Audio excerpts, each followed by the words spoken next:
Judge temporarily blocks the president's attempt to freeze federal grants and loans. Thanks for joining us at 10. I'm Mark McPherson. And I'm Cameron Kelly. There were updates and changes throughout the day on who it will impact, but many are still wondering what is next after the block lifts.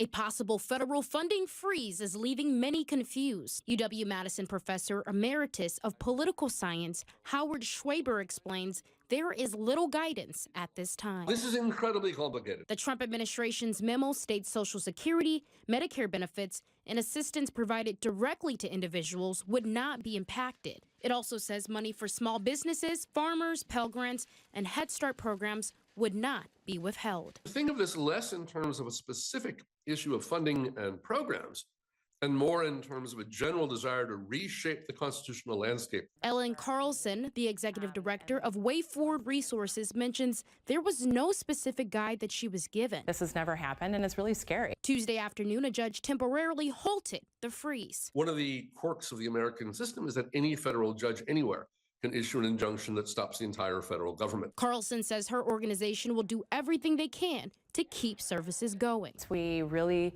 rely on the contracts we sign and the promises that are given for these funding sources. Way Forward doubles as a food pantry and a housing stability resource. We have 60-some families this year that really are going to rely on those funding sources. We have thousands of people who use the food pantry a year that receive those commodities.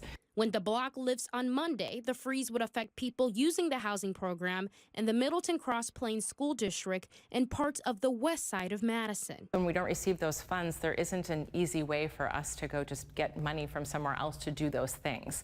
Those dollars are really designed to keep our communities afloat.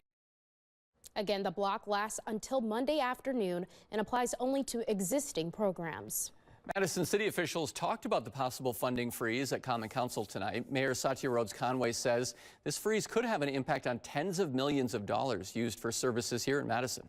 So I do have city staff working on an inventory and dollar amount of the federal funds that the city receives directly and the services that could be impacted by these federal actions.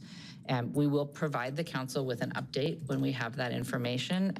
In addition, you should expect briefings at Finance Committee meetings and at CCEC. So for those of you who aren't on those bodies, you might want to add those meetings to your calendar if you're interested in getting those updates.